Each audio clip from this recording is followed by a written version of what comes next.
stroke occurs when blood flow to a part of the brain is suddenly disrupted. It is the second leading cause of death in the world. There are two major categories of stroke, ischemic and hemorrhagic. Ischemia is a term that refers to a reduction in blood supply to a bodily tissue, and ischemic strokes occur when blood flow to a part of the brain is blocked or restricted. This is most commonly due to a blood clot blocking a blood vessel. When a blood clot forms in the same area where the blockage occurs, it is known as a thrombus. When a blood clot forms at a distant site and then travels to another part of the body or the brain to block a blood vessel, it is known as an embolus. Hemorrhagic stroke occurs when a vessel begins to bleed into the brain.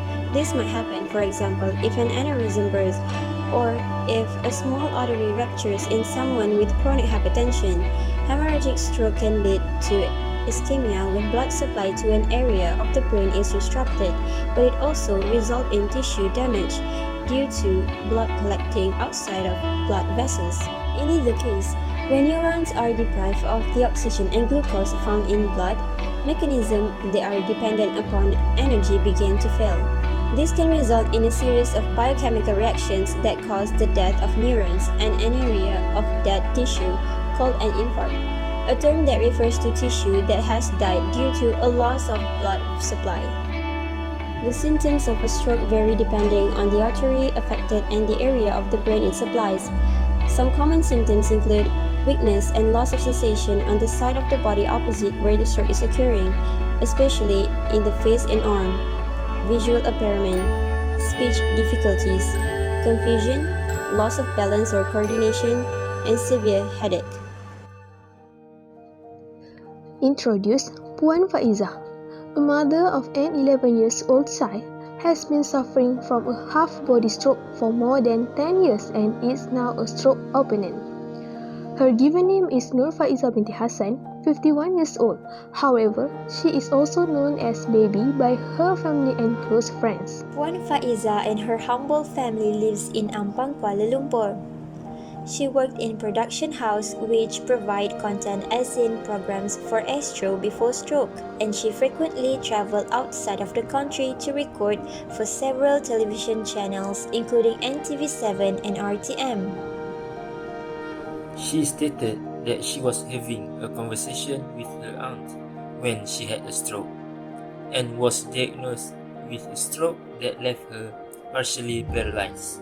Puan Faizah was told that the reason of her stroke was unknown after a professional examination, and she had just given birth to her only child after 10 years of marriage.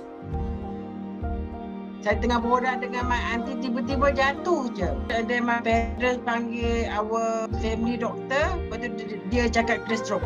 Masa saya kena stroke tu, doktor pun tak tahu kenapa saya kena stroke. Kita ada terus diorang pun tak tahu. Dah buat scan, dah buat MRI, tak tahu apa.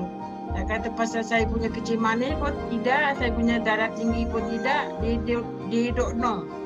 Saya kena 10 years ago, masa dalam pantang. Her condition was concerning for a while, as she believed the illness had restricted all of her previously unconstrained motions. She put to the test by the opinions of others and a sense of discrimination in her own group in a situation where she just given birth to her long-awaited child. Masa saya kena stroke, memang saya very down. Sebab masa tu, banyak benda saya tak boleh buat. What I used to do, I cannot do. So memang teruk, I punya emotion memang teruk. Saya kena makan ubat untuk kawal saya punya emotion. Saya cepat menangis, saya cepat boleh ketawa. Tengok TV pun saya boleh menangis. So memang teruk. Saya reda, live with it. Alhamdulillah, saya okey sekarang. Memang masa mula-mula tu memang teruk. Dah 10 tahun dah kena stroke kan. Badan dia sebab emotion you tak stable tau. You rasa macam saudara mara everyone. Tapi bila dah lama, orang kata you cope with it. You dah biasa dah. So it's not a big thing lah kalau you rasa macam you tersisih ke apa ke. I can live without them. So tak kisah. I'm still alive. Yang penting my son. Itu yang penting. It's my son yang sebab I hidup. Kalau orang nak sisi I ke apa ke, that's their problem, not mine. She was treated at Sungai Buloh before being moved to Rehabilitation Hospital, Juras, and she noted that following treatment at HRC, she was able to walk again, albeit slowly, and that she was pleased of her accomplishment. Saya mula-mula saya dekat hospital Sungai Buloh. Lepas tu transfer ke hospital Rehab dekat Ceras. Dan dekat situ senang sebab jumpa doktor, TCM, rawatan untuk urut ke, untuk apa, semua satu tempat. Fisio ke, is senang because is satu tempat. Tak payah you pergi banyak-banyak hospital. So dekat situ lah saya banyak buat benda. Macam saya dah boleh berjalan sorang-sorang dekat mall dengan beraninya, dengan bangga dan beraninya berjalan-jalan dekat mall.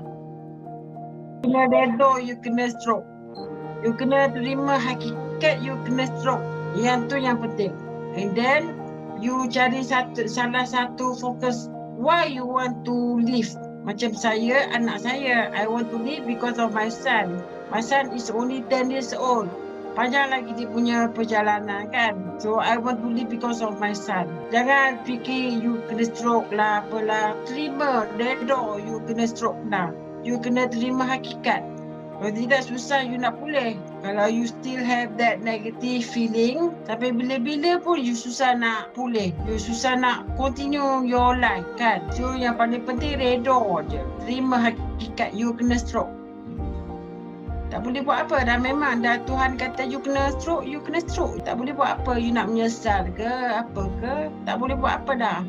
So you live your life after the stroke. You enjoy life. Walaupun tak sama macam dulu, tapi you enjoy life je. No limit to it. Continue je life. Tapi memanglah ada kekangan kan. Tapi tak apa. It's fine. You ada orang lain nak tolong you. You ada upah nak tolong you. You must have positive in your heart. Positive feeling. Attitude yang mesti positif. Itu yang penting. To me lah. Sebab kalau macam dulu, saya menangis. Yelah benda-benda tak boleh buat kan. Positif. So itu yang penting. You have to be positive. I banyak buat rawatan masa mula-mula. You pergi acupuncture lah, which cost about 500 sekali session. And then bila I dah start dekat hospital rehab, tak ada dah.